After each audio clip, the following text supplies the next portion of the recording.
Bonjour à tous, bonsoir. Nous allons démarrer dans quelques secondes. Nous attendons que d'autres personnes, d'autres participants arrivent. Nous sommes donc très heureux de vous avoir à nouveau avec nous dans le cadre de ce nouveau webinaire. Je suis donc Denis Félicité-Zulma, je suis chargé de projet et plus particulièrement axé sur le développement des affaires au sein du département information sur les marchés.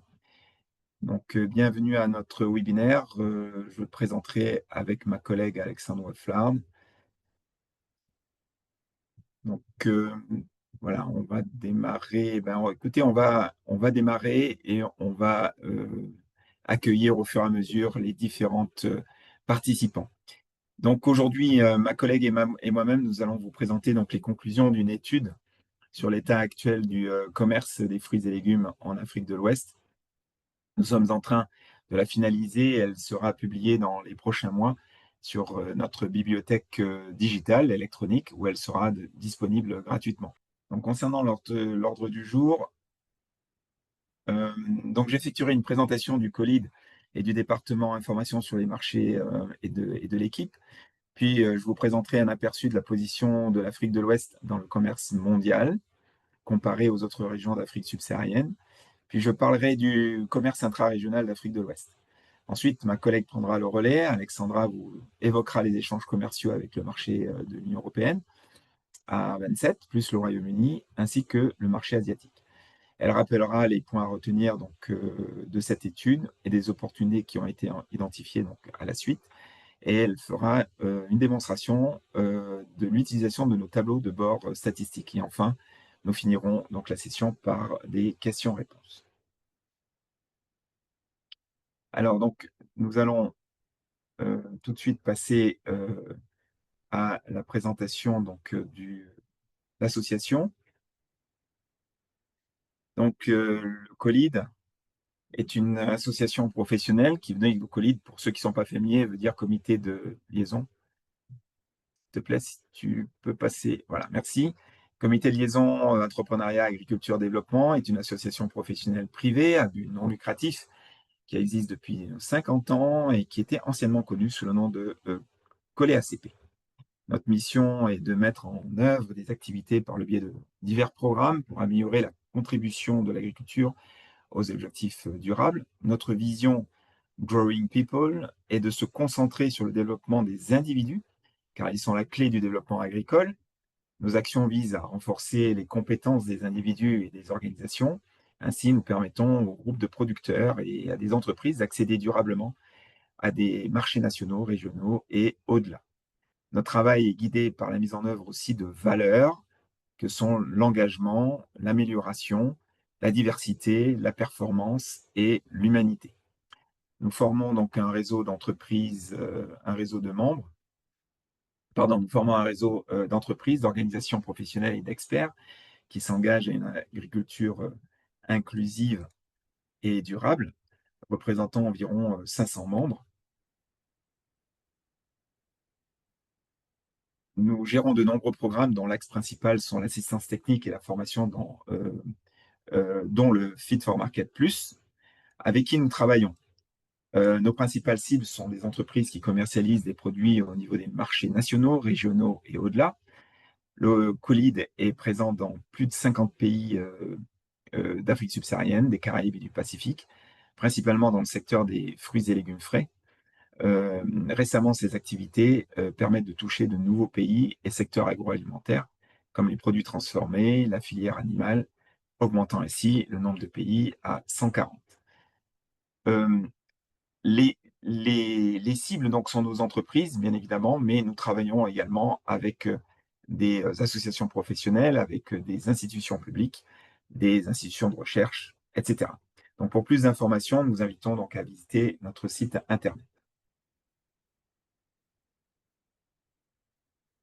Alors, je vais vous présenter donc maintenant le centre de ressources du COLID. Donc, ce centre de ressources est composé de notre bibliothèque digitale. Alors, vous le trouverez tout à l'heure, on vous montrera. Alexandra vous montrera où les trouver sur notre page d'accueil. Donc un centre de ressources qui est une bibliothèque digitale avec un accès aux guides et aux publications du département d'information sur les marchés en particulier. Nous publions un certain nombre d'études sur un certain nombre de produits comme la mangue, l'ananas, l'étude agrumes qui va être bientôt disponible en ligne. Et puis l'étude que nous allons vous présenter d'ici quelques mois. Il y a donc ensuite une plateforme d'apprentissage en ligne. Le Coléad mutualise ses ressources en multipliant donc un catalogue de formations couvrant 8 thématiques: la gestion de l'environnement, la production durable, la sécurité alimentaire, le développement des affaires, la santé des végétaux, la responsabilité sociale, etc. Ces formations sont disponibles en ligne et sur une plateforme qu'on appelle plateforme d'apprentissage, et elles sont pour la plupart en accès libre ou tutorées sur demande ou réservées à nos adhérents et aux bénéficiaires de nos programmes. Puis vous avez également accès donc à des statistiques. Ce sont des données interactives sur la production et le commerce agricole, une présentation donc vous sera faite tout à l'heure. La réglementation et donc l'information sur la réglementation européenne qui concerne donc les secteurs des produits agricoles sont disponibles à travers notre plateforme et notre programme Agrinfo, et donc qui vous permet d'accéder à la plus récente, aux plus récentes réglementations avec des précisions, avec des explications très simples, mais également aux nouveaux textes réglementaires qui sont en préparation. Il y a aussi un outil d'auto-évaluation qui permet aux entreprises de s'améliorer en continu dans la gestion et leur performance. Et puis les actualités, où nous mettons donc à jour tous les événements auxquels le Colide participe, ainsi que les programmes, ainsi que les activités des programmes au travers donc de lettres d'information, de la lettre d'information du Colide, diffusion d'informations collectées aussi via la presse spécialisée internationale, que nous diffusons via LinkedIn, qu'on appelle le Newswatch, et puis un ensemble donc de publications que nous réalisons tout au long de la semaine. Et donc nous invitons à être vigilants et à regarder régulièrement notre site internet, puisque nous mettons comment dirais-je, en promotion, nous mettons en exergue toutes nos activités et les résultats que nous obtenons avec des rubriques comme le saviez-vous, qui sont des posts sur une question particulière qui est illustrée par nos activités, des portraits d'entrepreneurs qui ayant intervenu par exemple dans différents webinaires organisés en partenariat avec avec les organisations professionnelles comme la PAFO, l'IICA, le PIFO, l'OCDE et l'ONU Femmes. Alors, le Colide, next slide please, merci. Là, nous avons donc une approche holistique, pardon, une approche holistique dans la mise en application de nos programmes. Elle est centrée sur 3 piliers. À travers donc ces différents départements. Donc le premier pilier, c'est faciliter l'accès au marché. Donc le département information sur les marchés facilite lui l'accès donc au marché en fournissant des services et des ressources essentielles telles que des études de marché, des profils de marché, des données statistiques. Le département recherche et innovation qui soutient cette démarche d'accès au marché en menant des recherches sur les nouvelles générations de produits phytosanitaires, des techniques de production novatrices et le suivi de l'évolution des normes et des réglementations.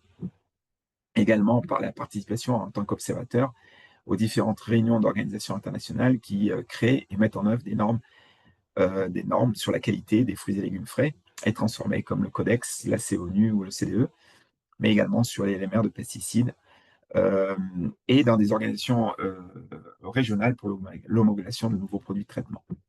Le deuxième pilier, c'est le renforcement de la chaîne de valeur, c'est le cœur de l'activité du Colide. Le renforcement de la chaîne de valeur est axé sur le renforcement des capacités, basé sur l'assistance technique et la formation. Pardon. Ce soutien fourni à la fois en ligne, ce soutien est fourni à la fois en ligne et sur le terrain, en travaillant directement avec les entreprises et leurs équipes pour renforcer leurs compétences et leur fonctionnement. Enfin, le troisième pilier, c'est la valorisation des impacts des actions menées auprès des entreprises. Donc, on met l'accent sur la mise en valeur des réussites des entreprises par le biais de webinaires organisés par le département Réseau et Alliance en développement, en collaboration avec différentes organisations professionnelles, donc comme la PAFO en Afrique, l'ICA dans la Caraïbe, qui est un institut pan-caribéen, le PIFO, qui est une organisation dans le Pacifique d'organisations professionnelles, donc une organisation qui regroupe toutes les organisations nationales, et puis l'OCDE. Donc il implique également la participation à des programmes de recherche et facilite le développement des entreprises grâce au département accès aux finances. J'ai oublié également le programme ONU, de l'ONU centré sur les femmes entrepreneurs avec lesquelles nous développons des webinaires. Donc ces trois piliers sont soutenus par un ensemble d'outils et de ressources digitales qui font partie de ce qu'on appelle la boîte à outils, donc accessible non seulement aux bénéficiaires des programmes du COLID, mais aussi à l'ensemble des parties prenantes du secteur public et privé. Et je rappelle que cette boîte à outils est d'accès libre à tout un chacun. Alors, concernant le département information sur les marchés, donc ce département, euh, hein, donc le département est actuellement composé de 4 personnes. Nous collaborons avec un réseau d'experts indépendants et intégrons également l'expertise de nos membres. Nous collectons donc des données, les stockons sur une plateforme dédiée qui permet la création de tableaux de bord interactifs, on le verra tout à l'heure, et nous aide donc à réaliser des études comme celle présentée ce jour. Nous suivons donc les derniers développements du secteur agroalimentaire, partageons ces informations et ces analyses, recueillies aussi lors de salons professionnels. Notre prochaine participation sera la Fruit Attraction, donc à Madrid, fin septembre, début octobre, ainsi que via des médias. Nous produisons donc des études sectorielles, profils de marché, rapports sur divers aspects du commerce, chaîne d'approvisionnement, que nous présentons lors de webinaires comme celui-ci. Donc, nous vous invitons à rester connectés à notre site internet pour être informés des prochaines sessions que notre département donc, organisera au cours de l'année 2025 et puis également en 2026. Enfin, toutes ces données sont transformées en actions auprès des entreprises que nous accompagnons dans l'accession donc, au nouveau marché, donc en facilitant en particulier les contacts avec de nouveaux clients ou fournisseurs. Donc là, nous allons passer directement au vif du sujet. Nous allons donc nous concentrer sur l'étude donc Afrique de l'Ouest, en commençant donc par un bref aperçu des objectifs de l'étude, puis nous ferons un rapide tour d'horizon de la position de l'Afrique de l'Ouest dans le monde et en Afrique subsaharienne.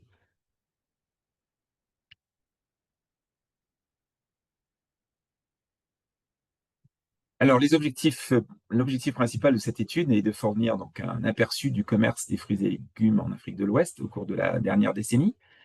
Donc, nous allons nous concentrer sur 3 dimensions, la production, le commerce intra-régional et le commerce extra-régional avec l'UE à 27, plus le Royaume-Uni et l'Asie. Notre objectif est d'identifier les défis structurels tels que la logistique, l'accès au marché, le déficit de transformation et la nécessité de diversification. En fin de compte, l'étude vise à aider les exportateurs, les décideurs politiques et les partenaires, en leur fournissant donc des informations exploitables pour renforcer leur processus décisionnel. La méthodologie que nous avons employée, elle couvre donc des produits relevant des codes du système harmonisé, donc 0,7 pour les légumes, 0,8 pour les fruits et noix, et 20 pour les fruits et légumes transformés. Donc nous utilisons une période de 10 ans, donc de 2013 à 2023 pour notamment l'Afrique de l'Ouest et les autres régions, et 2014 et 2024 pour l'Union européenne à 27 et au Royaume-Uni, donc afin d'inclure les dernières données commerciales. Ce décalage dans le temps est dû tout simplement parce que nous n'avons pas toujours accès aux dernières consolidations des données, et donc il faut laisser le temps aux agrégateurs, si je puis dire, de pouvoir nous mettre à disposition ces éléments. Alors nous avons donc appliqué une approche mixte avec des données quantitatives combinées à une analyse qualitative de la littérature et des politiques mises en œuvre. Et puis la portée régionale est l'Afrique de l'Ouest, cette étude sur la base de 16 pays de la CEDEAO avant 2025, en tenant compte donc de la dynamique commerciale au sein de l'Afrique subsaharienne et des partenaires extérieurs. Donc une fois ces bases établies, nous pouvons donc maintenant examiner la position de l'Afrique de l'Ouest dans la production et le commerce et les commerces mondiaux afin de nous plonger dans l'analyse régionale et au niveau donc des partenaires.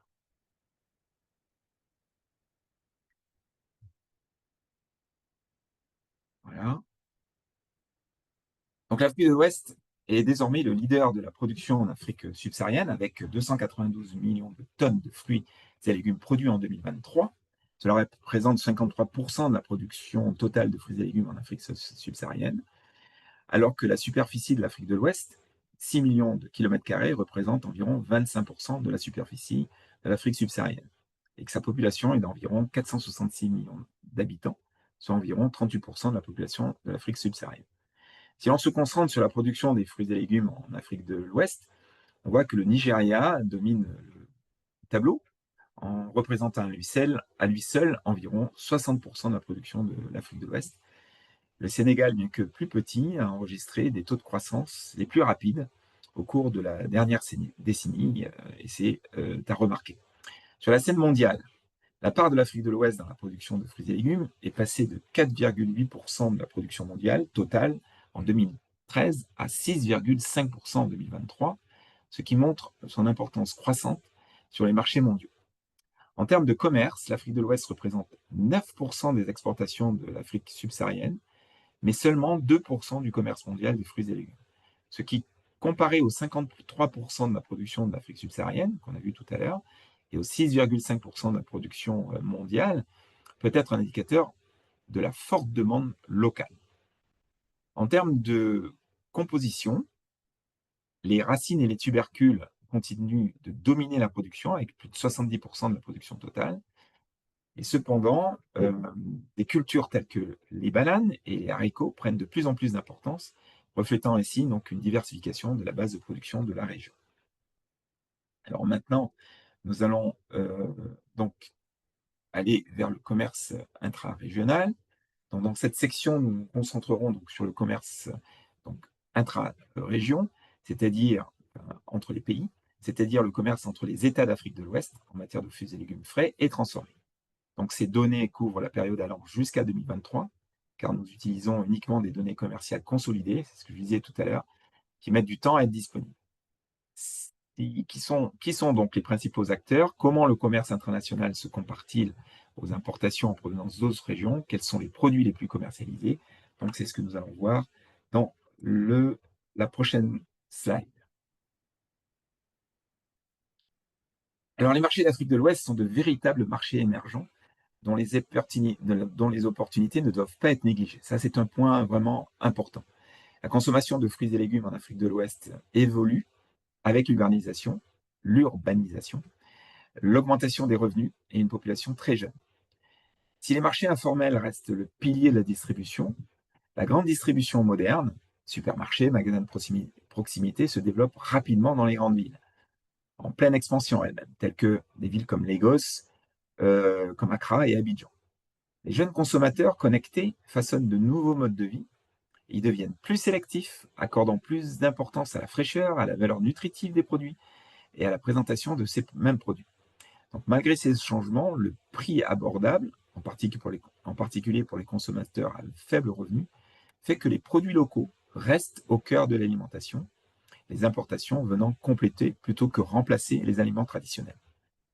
Si l'on compare les volumes du commerce intra-régional, c'est-à-dire les exportations des pays d'Afrique de l'Ouest vers les pays d'Afrique de l'Ouest, aux exportations de l'Afrique de l'Ouest vers le reste du monde, on constate que si les exportations vers d'autres pays restent beaucoup plus importantes, les exportations intra-régionales connaissent une croissance beaucoup plus rapide.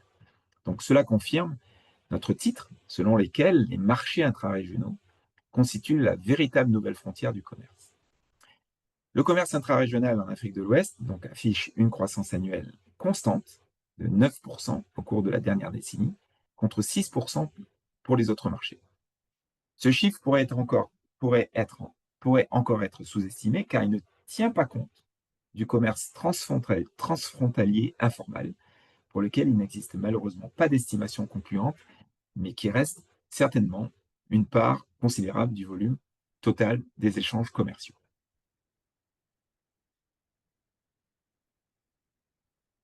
Donc, nous poursuivons avec l'examen des principaux acteurs.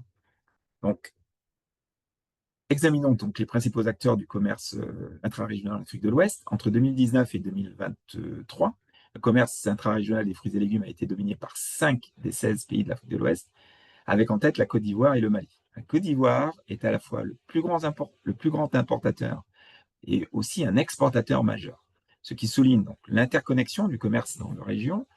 Le Mali a connu aussi une croissance rapide avec un taux de croissance annuel composé de plus 15% en volume et de plus 16% en valeur au cours des 10 dernières années. Le Nigeria, bien qu'il ne soit pas l'un des principaux importateurs en volume, reste important en valeur. Du côté de l'offre, des pays comme le Niger et le Burkina Faso jouent aussi un rôle clé avec des flux bilatéraux, importants. Le tableau est donc celui d'une concentration et d'une interdépendance où une poignée de pays sont le moteur de la dynamique commerciale régionale. Et donc maintenant, sur la diapositive suivante, nous allons nous concentrer donc sur les produits. Alors, pardon. Alors, sur les produits, nous nous concentrons désormais sur les principaux importateurs, voyant comment les importations intra-régionales se comparent aux approvisionnements provenant d'autres origines. Donc, dans l'ensemble, nous pouvons constater que dans ces 5 pays, Côte d'Ivoire, Mali, Ghana, Sénégal et Burkina Faso, les fournisseurs ouest-africains jouent un rôle essentiel dans la dynamique régionale des importations, avec une forte croissance dans tous ces pays par rapport aux fournisseurs mondiaux. Cela montre que les exportateurs régionaux tirent déjà parti des opportunités intra-régionales. La Côte d'Ivoire, le Mali, le Ghana et le Burkina Faso en particulier dépendent fortement de l'approvisionnement intra-régional, 40 à 60% de leur volume total d'importation de fruits et légumes.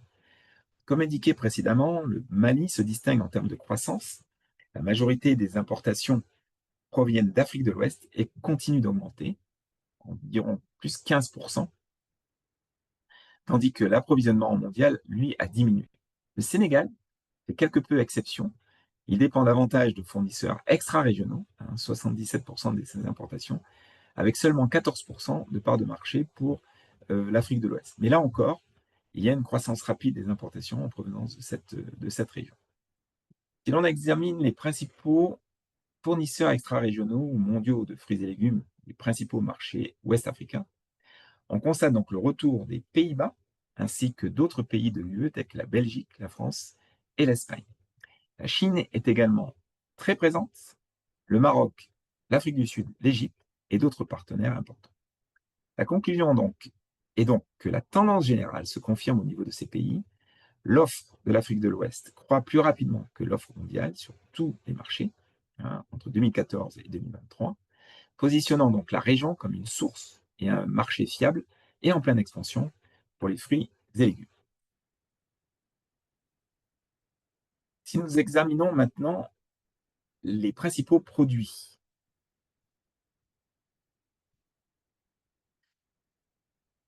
donc une poignée de produits commercialisés au sein de la région. Nous constations qu'une poignée de produits domine le commerce, reflétant à la fois donc, la demande du marché, les atouts de la production régionale. Donc il y a les oignons et les échalotes qui sont leaders incontestés dans tous les pays, suivis par les bananes, tandis que les mangues gagnent en importance en raison de leur forte croissance en valeur. Les tomates transformées constituent un autre produit intéressant qui, bien que moins important en volume, revêt une grande importance en termes de valeur. Si la plupart des produits les plus commercialisés proviennent presque exclusivement de la production intra-régionale, 2 d'entre eux se distinguent. Les oignons, les Pays-Bas fournissent toujours 60% du volume, avec d'importantes importations, par exemple du Sénégal, de la Côte d'Ivoire et le Niger, 16%, et le Burkina Faso, 7%, sont les principaux exportateurs régionaux, avec donc une croissance régionale de plus 13% annuel contre plus 4% annuel au niveau mondial sur la période. La part régionale des approvisionnements est passée de 18% en 2014 à 34% en 2023. Elle a presque doublé en une décennie, affichant donc une croissance compétitive. Un autre produit très commercialisé se distingue est celui des tomates transformées. Donc, la Chine représente 80% des importations, alors que le Ghana, la Côte d'Ivoire, le Togo et le Sénégal fournissent ensemble 8%, contre 3% en 2014. Le taux de croissance consolidé régional est de 6% annuel entre 2014 et 2023, contre une baisse de l'offre mondiale de 3%. Malgré la domination de la Chine, la participation régionale au commerce de la pâte de tomate augmente lentement et les producteurs d'Afrique de l'Ouest sont confrontés à des contraintes majeures, comme la faiblesse des rendements, comme des variétés industrielles limitées, comme des problèmes de qualité, des coûts élevés et des pressions, des pressions des parasites, tandis que les concentrés chinois bon marché fixent une référence de prix difficile à atteindre. Cependant, la forte demande régionale offre un potentiel évident de substitution des importations et le renforcement de la production et de la logistique, ainsi que l'orientation vers des produits à valeur ajoutée tels que les concentrés, les sauces ou les ketchup seront essentiels pour conquérir de plus grandes parts de marché.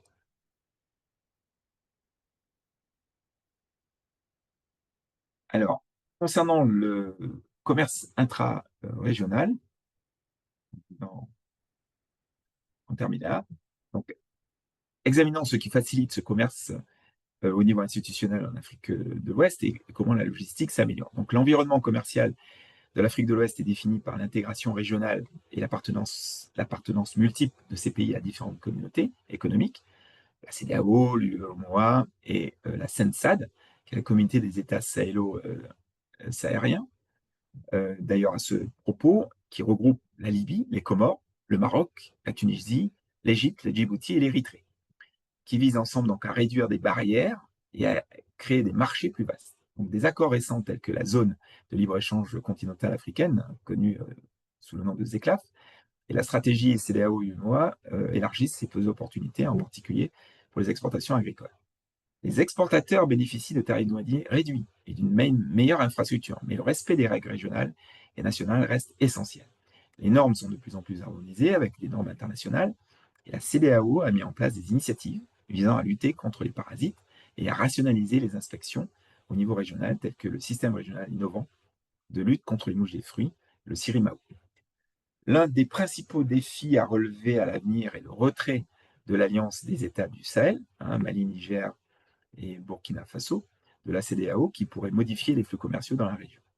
En termes de logistique, la logistique en Afrique de l'Ouest évolue, les ports et les corridors économiques étant au cœur du commerce régional. Cependant, les goulets d'étranglement et les retards causés par des infrastructures sous-développées et des réglementations fragmentées continuent d'augmenter les coûts. Les investissements et les réformes récents tels que la modernisation des douanes au Ghana, les nouvelles infrastructures de transport dans les États de l'UEMOA, les installations spécialisées pour les denrées périssables et le vif intérêt des investisseurs étrangers améliorent l'efficacité. Des conférences telles que le Transport Evolution West Africa, le TEWA, qui a eu lieu en juin dernier, et la mise en œuvre du cadre de la ZECLAF renforcent encore cette dynamique, même si des efforts soutenus sont encore nécessaires pour surmonter les obstacles persistants. Maintenant, je vais laisser donc ma collègue Alexandra donc vous présenter le commerce avec l'Union européenne à 27 et le Royaume-Uni. C'est à toi, Alexandra. Ok, merci Denis, merci pour cette présentation très intéressante sur le commerce intra-régional, évidemment. Donc moi, je vais enchaîner, je vais vous parler du commerce avec l'Union européenne et le Royaume-Uni, et ensuite avec l'Asie. Et puis, on terminera la présentation sur les opportunités, conclusions et une petite démo de nos tableaux de bord. Donc, pour commencer, le commerce avec l'Union européenne, donc on va regarder aux plus grands produits exportés, aux importateurs, exportateurs principaux, la position de l'Afrique de l'Ouest par rapport aux autres fournisseurs de l'Union européenne, et on terminera avec quelques indications des tendances de consommation, ainsi que les exigences réglementaires pour exporter en Union européenne. Donc, tout de suite, l'Union européenne ainsi que le Royaume-Uni, c'est la deuxième destination des exportations d'Afrique de l'Ouest, après l'Asie, en volume, parce qu'elle absorbe environ un cinquième des exportations de fruits et légumes de la région, c'est-à-dire environ 780 000 tonnes pour une valeur d'environ 1 milliard d'euros en 2024. Au cours des 10 dernières années, donc entre 2014 et 2024, les exportations vers l'Union européenne ont augmenté d'environ 3% par an. Donc, c'est assez stable et ça augmente progressivement chaque année. C'est aussi un peu plus rapidement que la croissance globale des importations de l'Union européenne. Ce qui veut dire que l'Afrique de l'Ouest gagne du terrain, en fait, par rapport à d'autres fournisseurs.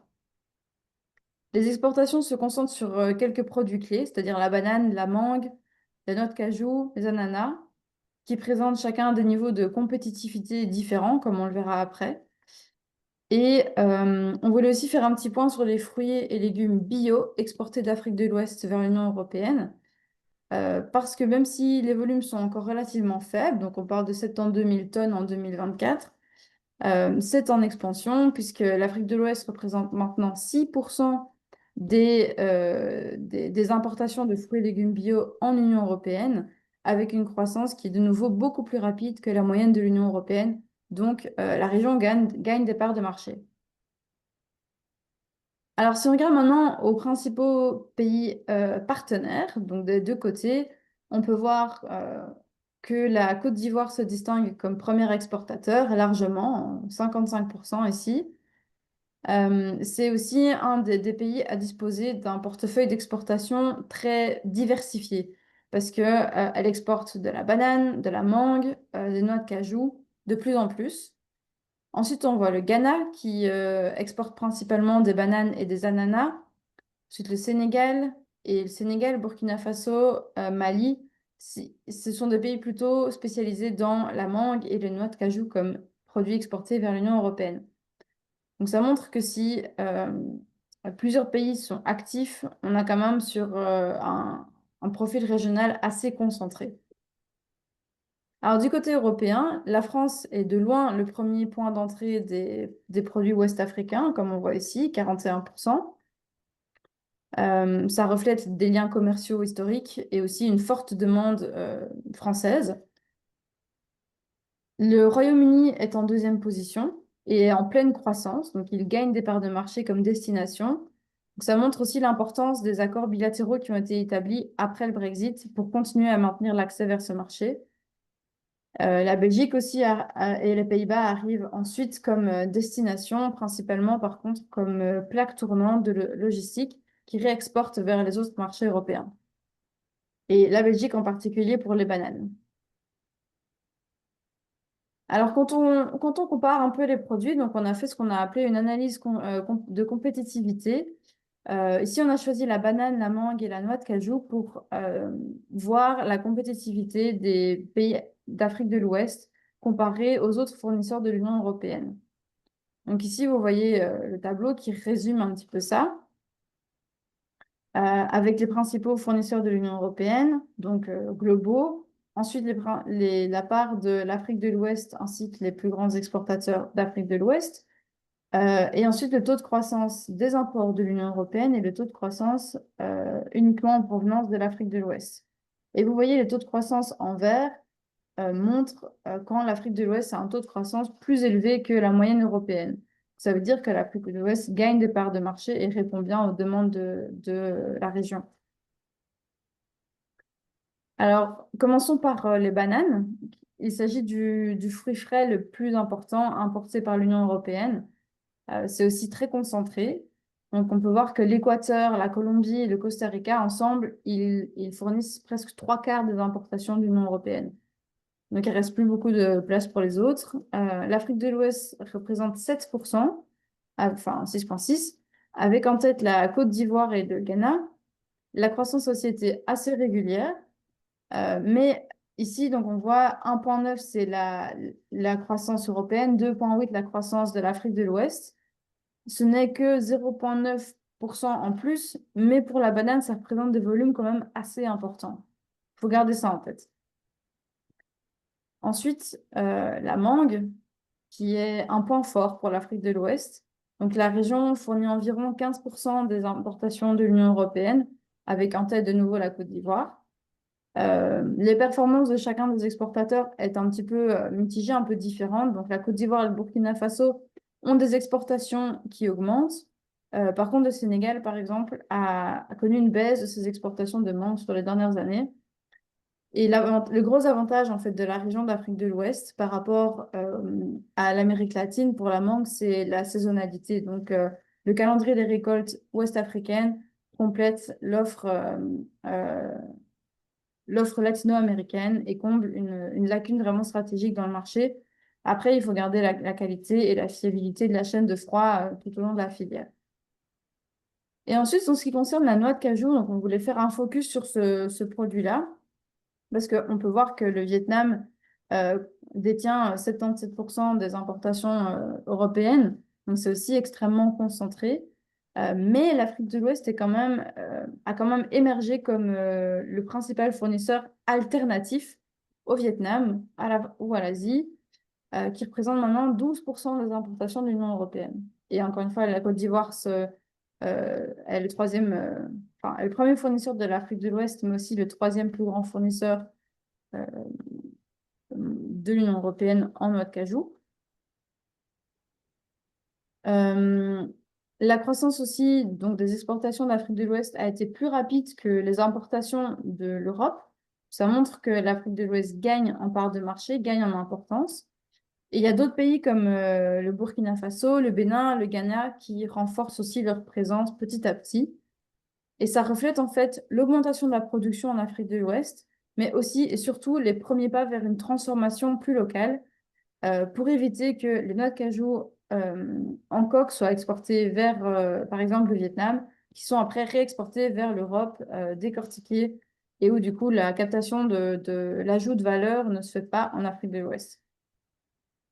Donc, voilà, dans l'ensemble, sur ces trois produits, les bananes restent un produit de niche en provenance d'Afrique de l'Ouest.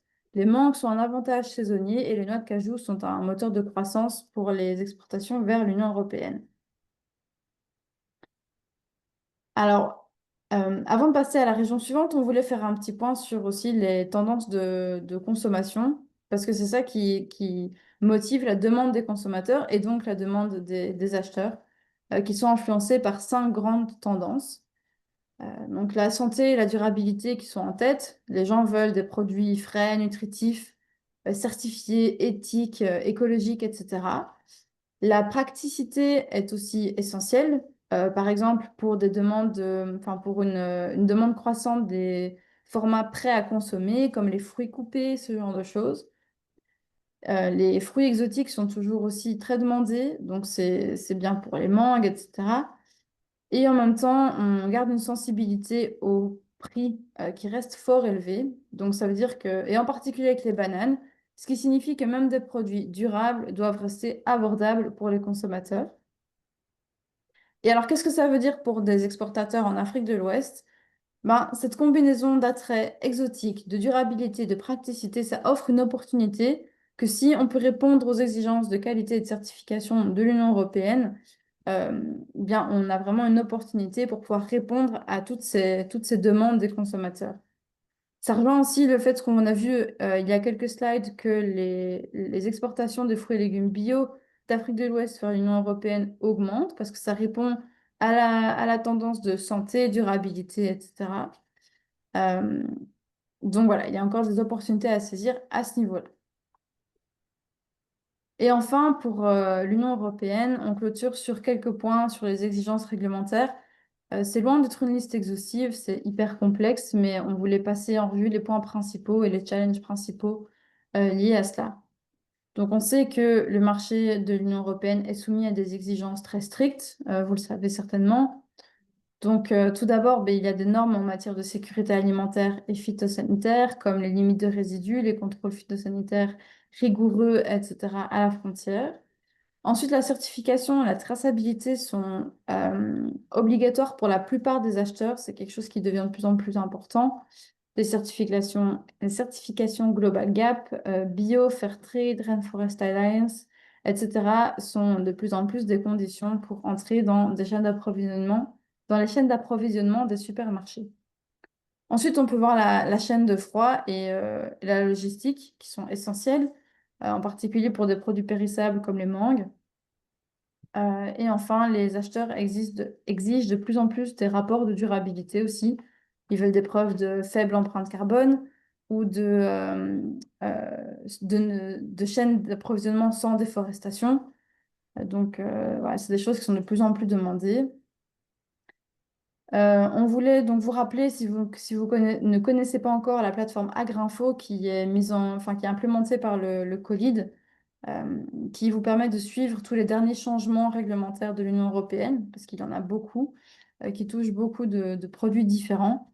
Et donc sur cette plateforme, vous pouvez vous abonner à une newsletter toutes les 2 semaines qui vous donne les derniers changements. Vous pouvez explorer vous-même sur un produit spécifique ou sur un problème spécifique. Vous pouvez contacter l'équipe. Il y a aussi des publications, des explications, des webinaires, etc. Donc, c'est une plateforme très, très importante. Et donc, ceci conclut notre section sur l'Union européenne. Je vais maintenant parler du commerce avec l'Asie. Donc, le commerce avec l'Asie, c'est une région qui est très différente. C'est un commerce qui est très différent par rapport à l'Union européenne. Donc, c'est la première destination en volume des fruits et légumes d'Afrique de l'Ouest. Mais 99% de ce volume sont des noix de cajou. Donc, on va commencer par faire un focus sur les noix de cajou. Alors, vous voyez ici, première ligne, donc l'Afrique de l'Ouest représente presque la moitié de la production mondiale en noix de cajou. Ensuite, les exportations de noix de cajou représentent plus de la moitié des exportations de fruits et légumes d'Afrique de l'Ouest.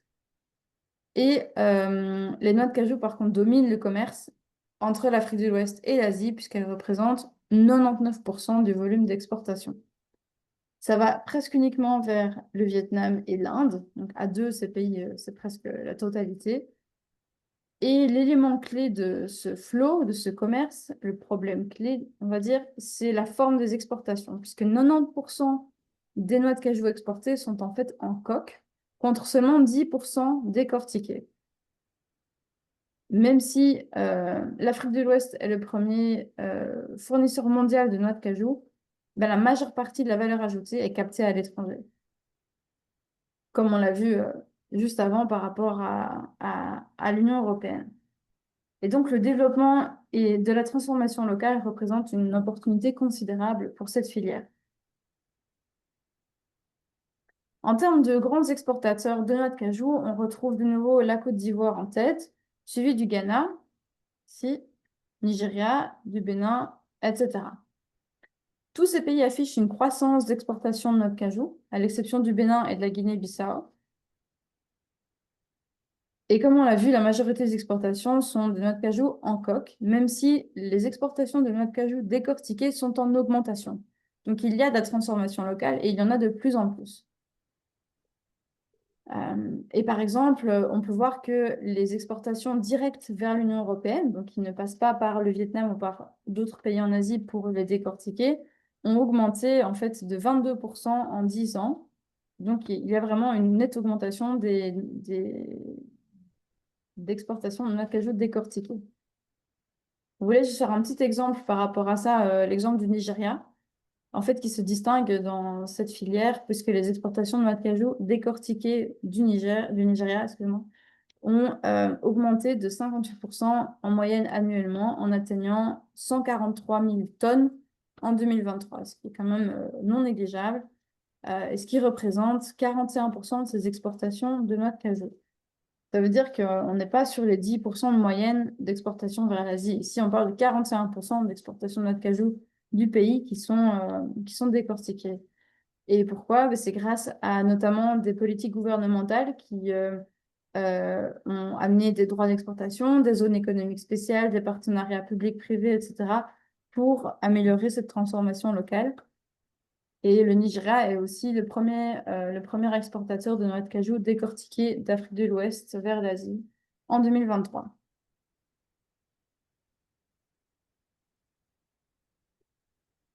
si on regarde à d'autres produits exportés vers l'Asie, donc si on met de côté le noix de cajou et qu'on regarde les possibilités de diversification, on voit qu'il y a quand même 36 000 tonnes d'autres produits exportés en Asie, comme par exemple la noix de cajou, qui sont particulièrement importantes, avec une forte demande pour la noix de cajou desséchée particulièrement. Les haricots rouges et les légumineuses répondent aussi à la demande en Asie, enfin la demande croissante en Asie pour des protéines végétales, par exemple. Il y a les noix du Brésil qu'on peut aussi citer, qui illustrent la diversification des niches, euh, en particulier avec le Nigeria et la Gambie comme acteurs clés. On peut faire un point aussi sur les produits bio qui représentent un marché en forte croissance en Asie, puisque l'Asie est le troisième marché mondial de produits bio, donc c'est aussi non négligeable à ce niveau-là. Et ça colle aussi avec les tendances mondiales de santé et durabilité. Et ces produits montrent aussi que même si la diversification est faible par rapport aux noix de cajou, il y a quand même un potentiel de croissance. Alors, comme pour l'Union européenne, on a fait le même exercice d'analyse de compétitivité entre l'Afrique de l'Ouest et les autres exportations vers l'Asie. Donc, on regarde à la noix de cajou en coque, décortiquée, et on a décidé aussi d'analyser les légumineuses comme autre opportunité de diversification. Alors, pour les noix de cajou en coque, on peut voir que l'Afrique de l'Ouest domine clairement, puisqu'elle représente 70% des importations asiatiques. La Côte d'Ivoire est le premier fournisseur, suivi du Ghana, du Nigeria et du Bénin. La croissance est assez stable, autour de 5% par an, ce qui correspond aussi aux importations en Asie, mais ce qui est normal puisque l'Afrique de l'Ouest représente la majorité de ces exportations. Quand on regarde aux noix de cajou décortiquées, voilà, ici, le Vietnam est en tête comme fournisseur de l'Asie en noix décortiquées, ce qui fait aussi du sens par rapport à tout ce qu'on a vu.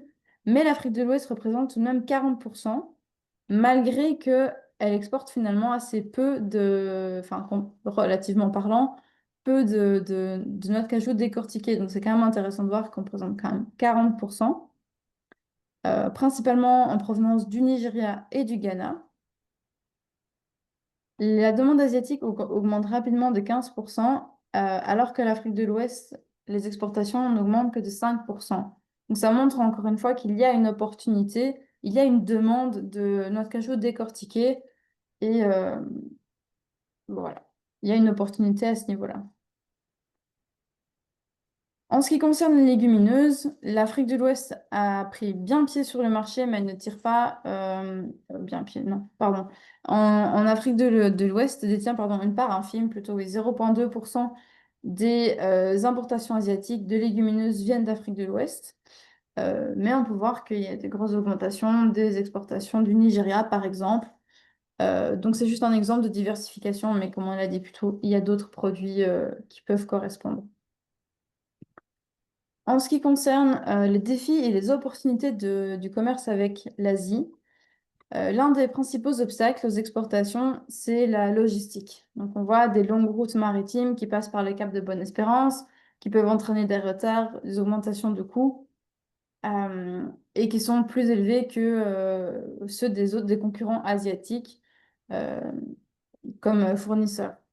Bon, il y a aussi des signes positifs puisqu'il y a beaucoup d'investissements portuaires. À Tema, par exemple, des partenariats avec DP World et des projets de chaîne de froid, etc., qui peuvent réduire les coûts et améliorer la fiabilité pour rester compétitif. Alors, deuxième grand défi pour le marché asiatique, c'est, comme on l'a dit, le déficit de transformation, euh, puisque les noix de cajou sont majoritairement exportées en coque. Je ne vais pas m'étendre dessus puisqu'on en a déjà beaucoup parlé. Ensuite, une des autres opportunités, c'est le potentiel de diversification dans d'autres produits, puisque la dépendance aux noix de cajou est assez risquée. Les prix sont volatiles, il y a une grande concurrence mondiale, donc ce serait important de diversifier les exportations, comme avec les noix de cajou, des légumineuses, des produits bio, qui sont des secteurs prometteurs en croissance, avec une demande en hausse et qui pourrait réduire la vulnérabilité de la région face aux exportations vers l'Asie. Alors, je vais clôturer la présentation avec juste les quelques points clés à retenir pour chacune de ces régions de destination pour l'Afrique de l'Ouest. Donc, en premier, concernant le commerce intra-régional, il connaît une croissance rapide, mais il reste dominé par quelques pays et une poignée de produits. Les cadres d'intégration sont utiles, mais les flux informels et les changements politiques restent des défis majeurs. Euh, enfin, vous aurez l'occasion de lire à votre aise le slide quand vous les recevrez. Je ne vais pas m'attarder sur chacune de ces conclusions. De même pour l'Union européenne, donc c'est un marché résilient à forte valeur ajoutée où l'Afrique de l'Ouest se développe dans le domaine des noix de cajou et des mangues, alors que les bananes restent assez limitées par la concurrence. Les opportunités prometteuses résident par exemple dans des produits bio et durables, dont la demande croît plus rapidement que la moyenne mondiale. Donc l'Afrique de l'Ouest gagne des parts de marché. Et enfin, pour l'Asie, elle absorbe plus de la moitié des exportations d'Afrique de l'Ouest, mais les flux sont principalement constitués de noix de cajou en coque, ce qui crée une forte dépendance. Donc il est important de développer la transformation locale et de diversifier les produits pour créer davantage de valeur localement et réduire les risques. Voilà, donc ça clôture la présentation au niveau de l'étude. N'oubliez pas de poser vos questions dans le chat. On va faire une petite session de questions-réponses dans quelques minutes. Avant ça, je vais juste euh, vous faire une petite démonstration de nos tableaux de bord, si jamais vous ne les connaissez pas. Vous en avez peut-être déjà entendu parler, vous avez peut-être déjà vu si vous avez suivi d'autres présentations du ColéAD. Donc, voilà, c'est juste pour clôturer, pour vous montrer d'autres façons de voir les données, pour pouvoir vous-même aller chercher les informations que vous auriez besoin ou que vous voulez savoir sur votre pays, vos propres produits pour que ce soit vraiment personnalisé. Donc, c'est entièrement gratuit, ça se trouve sur le site internet du Colide. Donc ici, voilà, on est sur la page d'accueil du ColéAD. Et vous voyez ici sur la droite, on a les pages des ressources que Denis a présentées plus tôt dans la présentation. Donc, on a d'abord l'e-learning, l'apprentissage en ligne. Ensuite, la page Analytics ou statistiques en français. Ensuite, la bibliothèque en ligne. La page réglementation, donc Agrinfo, dont j'ai parlé plus tôt pour l'Union européenne spécifiquement. Et la base de données, la protection des cultures. Donc, aujourd'hui, je vais m'intéresser à la page statistique pour vous montrer donc nos tableaux de bord. C'est une façon visuelle de montrer des données de commerce et de production, en fait, tout simplement pour qu'elles soient faciles à utiliser, pratiques, etc. Alors, si je descends dans la page, on peut voir qu'il y a plusieurs catégories. Chaque bouton ici, c'est un tableau de bord différent. Et chaque catégorie montre des données différentes. Donc, on a d'abord, par exemple, le commerce entre l'Union européenne et le monde des produits agroalimentaires. Donc, ça concerne les fruits et légumes, mais aussi les céréales, le cacao, les fleurs, etc. Et la viande et tout ça. Ensuite, on a une catégorie sur la production et le commerce agroalimentaire mondial avec un focus sur les pays ACP. Et ensuite, on a également des tableaux de bord sur les notifications et les interceptions des produits horticoles. Et donc ça, c'est uniquement pour les exportations vers l'Union européenne et les Royaumes-Unis. Alors moi, je vais juste vous montrer donc, ce dashboard-ci, enfin ce tableau de bord-ci, exportation des produits agroalimentaires, d'élevage et de pêche. Juste pour vous montrer un petit peu le genre de choses qu'on a vues aujourd'hui pendant la présentation. Donc, je mets en grand écran pour que ce soit plus pratique. Alors, tous nos dashboards sont structurés de la même façon. Donc, si vous comprenez comment utiliser celui-là, vous pouvez utiliser tous les autres. On arrive sur une page d'accueil avec des petites explications sur ce qu'il y a dans le tableau de bord, etc. Souhaitez-vous que nous vous guidions dans la mise en place de votre rapport? Je vais dire oui. Comme ça, je peux vous montrer tous les filtres, etc. qu'on peut utiliser. Alors, en premier, on a sélectionné les produits. Alors, dans ce cas-ci, comme on parle des fruits et légumes dans l'étude sur l'Afrique de l'Ouest, je vais faire la même chose ici. Je vais sélectionner les fruits et légumes. Et comme Denis l'a dit au départ, c'est le chapitre 7, 8 et 20, puisqu'on utilise ici le référencement du système harmonisé des codes de commerce. Vous êtes peut-être familier avec ça si vous travaillez aussi avec ces codes. Ensuite, sélectionnez les pays exportateurs et importateurs.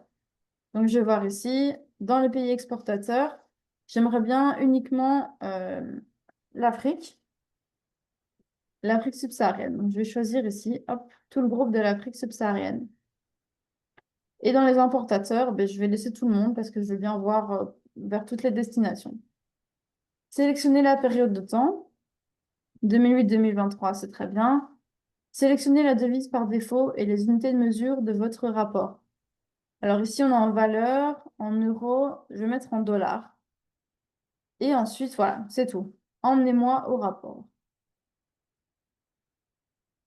Alors maintenant, vous voyez, il y a plusieurs graphes et tableaux qui apparaissent. Donc, on va un petit peu regarder ça ensemble. Tous les filtres sont en haut de la page. Donc, je peux encore décider de les changer pour regarder pour un pays spécifique ou un produit spécifique. On peut voir que les tendances de commerce des produits sélectionnés, donc les fruits et légumes d'Afrique subsaharienne vers le monde entier, ils sont en grande augmentation sur les 15 dernières années. Et en 2023, on voit que c'est affiché ici, 14 milliards de dollars ont été échangés en provenance de l'Afrique subsaharienne. Ensuite, exportateurs par valeur. Je peux voir ici que les plus grands exportateurs, c'est l'Afrique du Sud, la Côte d'Ivoire, Kenya, Tanzanie, Ghana, Éthiopie, etc. Ensuite, les importateurs, c'est la même chose. Donc, Inde, Pays-Bas, Vietnam, Royaume-Uni, France. Ici, je peux voir les plus grands produits commercialisés. Alors, on a d'abord la noix de cajou, sans surprise. Ensuite, oranges, raisins, d'autres légumes à cause, bananes, etc. Alors, ce qui est intéressant dans ces tableaux de bord, c'est aussi que tout est dynamique, tout est lié. Donc, c'est assez facile de faire des petites recherches dessus. Par exemple, je vois ça ici et je me demande, tiens, euh, le Ghana, j'aimerais savoir qu'est-ce qu'il exporte en particulier ce pays. Donc, je clique sur Ghana et alors tous les autres dashboards, enfin, tous les autres graphes et tableaux se mettent à jour pour refléter uniquement le Ghana comme exportateur. Donc ici, par exemple, je vois que les exportations du Ghana fluctuent un peu plus et je peux voir les exportations de fruits et légumes en 2023. Ensuite, dans les importateurs, je vois Inde, Vietnam, Royaume-Uni, France. Et les produits commercialisés sont les noix de cajou, puis les bananes, goyaves, etc.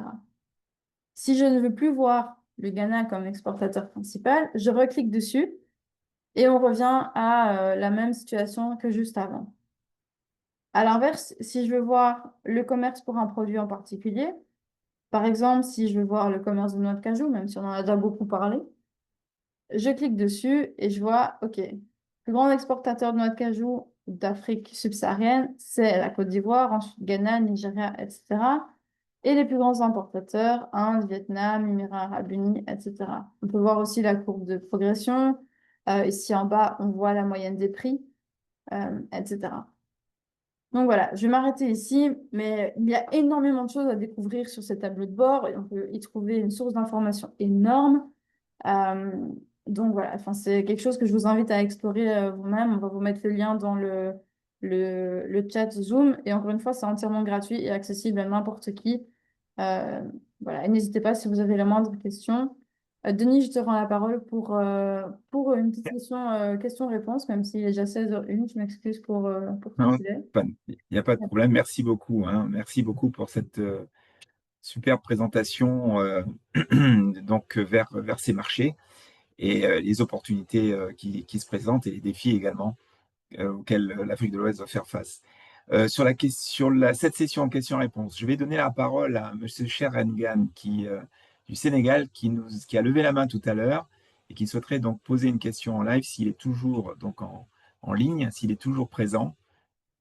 Cher, est-ce que tu nous entends et est-ce que tu souhaites poser la question? Alors, vas-y. Alors, on doit pouvoir. Donc, tu ouvres ton micro. Voilà, et pose ta question, s'il te plaît. Donc, tu ouvres ton micro. Voilà. C'est Bonjour, bon. cher. Bonjour, On Denis. t'entend. Oui, merci. Bonjour à tout le monde. Bonjour. Je suis Michel Ngane du Sénégal. J'ai suivi avec beaucoup d'intérêt les deux présentations. Euh, je suis fortement préoccupé par la situation de la mangue. Et ça concerne pratiquement l'Afrique de l'Ouest en général, pour les exportations vers l'Union européenne. Vous savez qu'on est confronté à un problème de mouche de fruits depuis 2005 plutôt. Il y a eu un projet régional. Le collège RCP autant été membre partie prenante de l'équipe de conception et même de gestion. On est arrivé à la fin de ce projet, mais la mouche est encore là et fait beaucoup de dégâts. Je ne sais pas s'il y a un moyen avec le collège, euh, au moins une fois ou deux fois, d'assister à des scénarios d'interception des conteneurs. C'est juste des écrits que nous recevons. Avant, c'était resté même dans le domaine public. Maintenant, on connaît, on a l'information. Mais je pense que c'est un problème très sérieux. Et la mangue de l'Afrique de l'Ouest, en tout cas pour le Sénégal et pour d'autres pays, risque d'être interdite d'accès au marché de l'Union européenne. Si on n'est pas en garde. Nous sommes, nous, à la deuxième ou troisième notification. Je pense que si on ne réagit pas ou s'il n'y a pas quelque chose, le Sénégal va être interdit d'accès à l'Union européenne, totalement. Qu'est-ce que le collège peut faire pour assister au moins une fois sur la véracité de l'interception et de la destruction et de toute l'information qu'on nous rapporte tous les jours? Vraiment, c'est une préoccupation et c'est une question clé sur laquelle nous aimerions avoir un avis tranché et net du collège. Merci. Merci, cher, de cette question et de ta préoccupation. Juste pour répondre, je ne vais pas te répondre parce que voilà, c'est une question que je vais transmettre. Les autorités de contrôle sont des autorités souveraines, comme tu le sais, notamment donc en Europe. La question de savoir si on peut assister à un contrôle ou autre, la question peut être posée. Je n'ai pas la réponse. Toutefois, sache que pour le Mali, il est dans une configuration compliquée, et donc tu fais bien de soulever ce problème de mouche des fruits. Et le COLID s'est attaché, il y a une mission très très récente qui a été faite, donc à accompagner donc le Mali pour trouver une solution pour éviter que effectivement le Mali ne puisse plus exporter de mangue vers l'Union européenne. Donc ça va passer par une mise en place d'un protocole très serré, très, très précis, avec un reporting et avec une documentation précise vis-à-vis des autorités européennes pour leur redonner confiance quant à la maîtrise de cette mouche, Donc, je ne vais pas te répondre tout de suite. La question est posée. Je comprends ta préoccupation et merci de l'avoir évoquée. Et donc, je t'invite à suivre de très près avec les collègues de l'assistance technique ce qui va se passer donc, dans la sous-région et notamment avec le Mali, sachant que le Sénégal, effectivement, comme tu viens de dire, a été notifié et donc il y a une préoccupation là qui est majeure. Donc voilà, j'espère avoir répondu à ta question ou pas totalement, mais on ne va pas prolonger plus loin, simplement pour vous dire qu'un certain nombre donc, de questions ont été posées. Alors, il y a une question qui a été posée, mais on a déjà répondu sur savoir les principaux donc, racines et tubercules qui ont été commercialisés, qui sont commercialisés par l'Afrique de l'Ouest. Et donc, il y a été une réponse qui a été donnée. Donc, les volumes les plus importants sont effectivement le manioc, l'igname, la patate douce. Bon, alors, il y en a d'autres, bien évidemment, mais les plus importants sont ceux-là. Des questions ont été posées en avant de phase de ce séminaire. La mouche des fruits est une préoccupation qui avait été posée et donc elle est implicite donc au commerce et à la compétitivité donc des mangues ouest-africaines. Et donc là, il y a effectivement nécessité, bien évidemment, de respecter les règles phytosanitaires et les protocoles et les systèmes d'approche, comme on dit, ou le système de contrôle phytosanitaire qui sont admis par la Commission européenne pour pouvoir garantir que les produits sont exportés sans mouche. Bien évidemment, pour savoir quels sont les produits les plus demandés vers l'Union, sur les marchés de l'Union européenne, mais même d'Asie, nous vous invitons à utiliser l'outil que nous avons démontré, enfin que vous avez vu tout à l'heure, dont Alexandra vous a fait une démonstration. Utilisez cet outil pour mieux savoir voilà, où en sont vos concurrents, où en sont où sont les origines d'Afrique de l'Ouest sur ces marchés et par produit. Hein. Donc, vous avez maintenant vu comment on peut utiliser cet outil. Il y a même un tutoriel hein, que vous pouvez utiliser également. Vous pouvez aller dessus pour pouvoir vous aider à utiliser ce tableau de bord.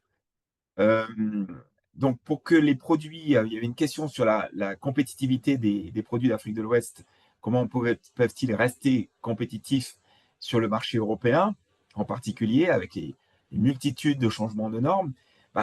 Effectivement, on sait que les produits sont affectés, enfin, la compétitivité des produits est affectée par des coûts incompressibles. Alors, ça, on le sait tous, les fertilisants, les protections des cultures, les emballages, coûts de transport, coûts des certifications. Ça, c'est compliqué. On ne peut pas, vous, entreprise, vous le savez, on ne peut pas intervenir là-dessus. Et toutes les origines sont confrontées au même défi. Hein. Il n'y a pas que l'Afrique de l'Ouest. La croissance des rendements sont une des solutions hein, pour abaisser les coûts, hein, voilà, augmenter la productivité. Mais la compétitivité aussi passe par un respect continu hein, des exigences contractuelles que vous avez avec vos acheteurs, le respect des normes, et puis bien sûr suivre l'évolution de ces normes et s'adapter au plus vite. Je vous rappelle que le COLEAD dans ses différentes activités, actions d'accompagnement des entreprises, donc offre une gamme, une multitude d'outils qui soient soit par la formation, soit par de l'assistance technique. Donc n'hésitez pas à nous contacter pour qu'on puisse vous mettre à disposition ces outils. Les aspects réglementaires, on le répète, vous pouvez y être tout à fait les suivre au jour le jour, si je puis dire, grâce à notre site internet et notre programme Agrinfo. Enfin, comment participer donc au webinaire pour acquérir des connaissances? Eh bien, tout simplement, en suivant notre actualité, vous êtes maintenant dans notre base de données, donc vous aurez des invitations mais suivez notre actualité à travers les newsletters, puisque nous publions via tous les réseaux sociaux, ainsi que sur notre site, page d'accueil du site internet de l'association. Donc, soyez vigilants et inscrivez-vous donc à ces webinaires. Voilà, je ne vais pas aller plus loin. Il y a d'autres questions qui ont été posées parce que l'heure tourne. Elles vous seront envoyées de toute façon avec et les réponses avec la présentation dans les prochaines semaines. Nous vous remercions vraiment de votre participation. Je vous rappelle que le Colide, pour les exportateurs qui seront présents donc à la Fruit Attraction, sera présent. Il y aura un stand. Et d'ores et déjà, je peux vous dire qu'à la Fruit Logistica, à Berlin, en février prochain, nous serons, et à Biofar, à Nuremberg, nous serons aussi présents. Nous aurons un stand. Et donc, c'est avec plaisir que nous vous accueillerons, comme chaque année, et pour discuter plus avant des défis auxquels vous êtes confrontés et pour travailler ensemble pour vous accompagner à relever ces défis. Voilà. Donc, merci encore pour votre fidélité, pour votre attention. Et puis, nous vous souhaitons donc une bonne fin de journée, une bonne soirée. Et on vous donne rendez-vous au prochain webinaire. Merci.